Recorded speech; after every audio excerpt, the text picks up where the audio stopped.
नमस्ते। मैं हूं सुरेश कुमार एकलवे और आप देख रहे हैं हिंदुस्तान न्यूज एंड टिप्स।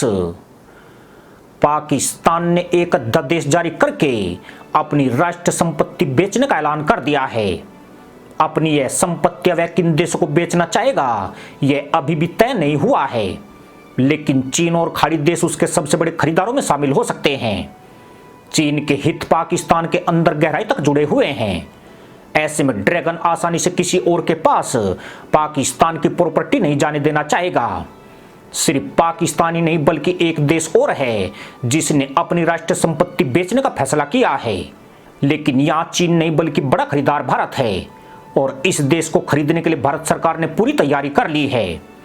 पर पहले यह जानना भी जरूरी है कि राष्ट्रीय प्रॉपर्टी और संप्रभु प्रॉपर्टी क्या होती है और उसके बेचने का क्या मतलब है। दरअसल राष्ट्रीय प्रॉपर्टी और संप्रभु प्रॉपर्टी बेचना कोई नई बात नहीं है।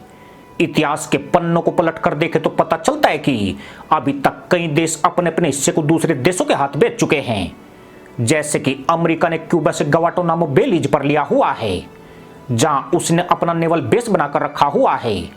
अमेरिका के अलावा Mexico, Mauritius, Japan, Nicaragua, Pakistan, Oman, Djibouti, Ethiopia, Kyrgyzstan, Seychelles, Afghanistan, Chile और पेरू ने भी अपने हिस्से को बेचा है या फिर उसको लीज पर दिया है या फिर अपने संप्रभु क्षेत्र का सौदा किया है।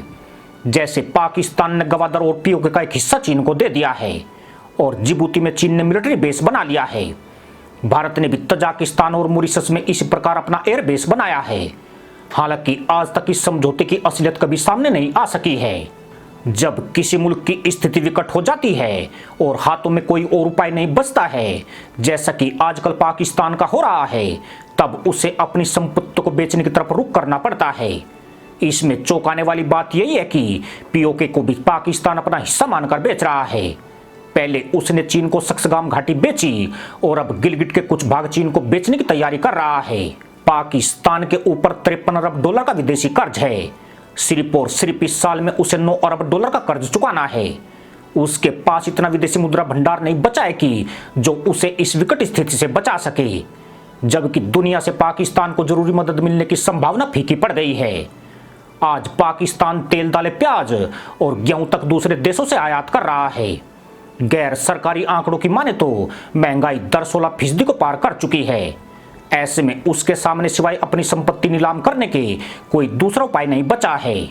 पाकिस्तान में यह संकट भी अचानक नहीं आया है, बल्कि पिछले एक दशक से पाकिस्तान अपने बजट घाटे को पूरा करने के लिए चीन और खाड़ी देशों से लोन पर लोन उठाता चला गया। पाकिस्तान उन देशों में शामिल है जो सबसे ज्यादा कर्ज के लिए जाना जाता है। चीन एकमात्र देश है जिसने उसे कर्ज देकर पूरी तरह अपने अधीन कर लिया है और अब हालात ये है कि पाकिस्तान उसका यह कर्ज कभी नहीं चुका पाएगा। ऐसे में चीन उसकी जमीन पर कब्जा करना शुरू कर चुका है। इसमें हैरानी की बात यही है कि पाकिस्तान की जाहिल आवाम को अभी भी आभास नहीं है कि उनके देश के नेता उनकी जमीन को चीन को गिरवी रख चुके हैं या फिर और ज्यादा गिरवी रखने की तैयारी कर रहे हैं। उनकी सरकार ने ऐसे प्रोजेक्ट के लिए चीन से लोन लिए जो किसी काम के नहीं है। लाहौर ऑरेंज मेट्रो लाइन आज घाटे का सौदा बन गई है। इस प्रोजेक्ट में $1 अरब 80 करोड़ की लागत आई है, जिसे पूरा करने में 6 साल का लंबा समय लग गया। 26 अक्टूबर 2020 को शुरू हुई इस मेट्रो ने सिर्फ 27 किलोमीटर का फासला तय किया है। इस मेट्रो से इतना खर्च भी नहीं निकल पा रहा है कि कर्मचारियों का वेतन तक दिया जा सके, जबकि चीन के कर्ज का 4.6% का सूद हर बीते महीने के साथ पाकिस्तान पर चढ़ रहा है।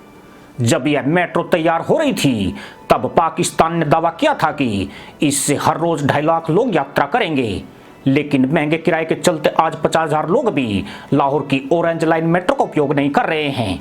सिर्फ इतना ही नहीं, इस मेट्रो में कार्यरत सभी सीनियर अधिकारी और इंजीनियर चीनी नागरिक है, जिनका वेतन भी पाकिस्तान को चीनी मुद्रा युआन में देना पड़ता है। ऐसा नहीं है कि पाकिस्तान ने चीन से जो लोन लिए वो सब देश की तरक्की के लिए ही लिए हों।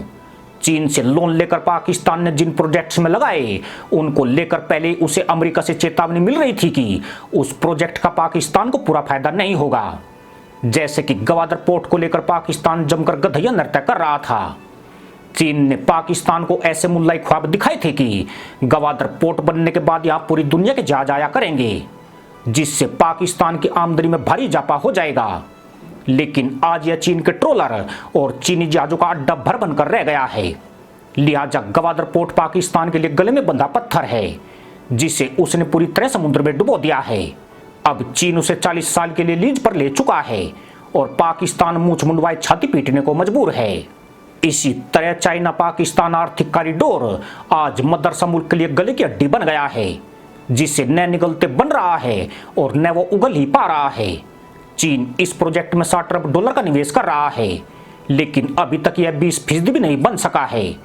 2 सालों से इसके निर्माण की रफ्तार 80% से ज्यादा घट गई है। यानी CPEC बने या नहीं बने, चीन का कर्ज और ब्याज समय पर देना जरूरी है।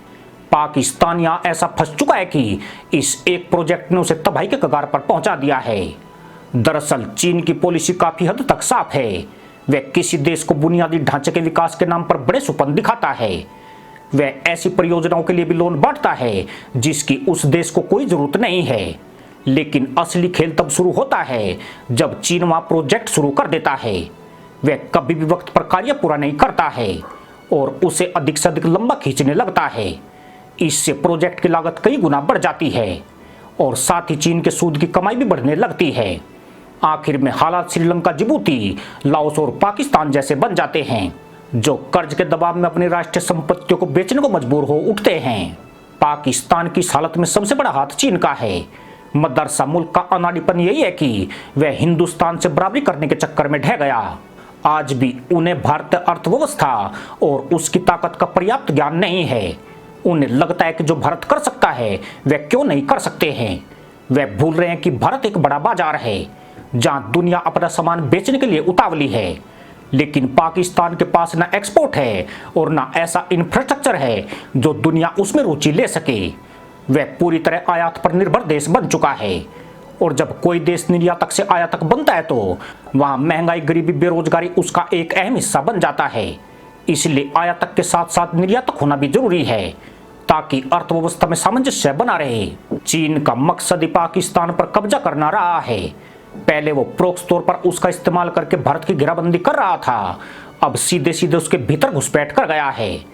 चीन ने पाकिस्तान में अपना आधार काफी मजबूत कर लिया है, लेकिन अब भारत को भी श्रीलंका में ऐसा ही मौका हाथ लग गया है। चीन के मारे इस द्वीपीय देश में भारत ने अपनी पकड़ मजबूत कर ली है।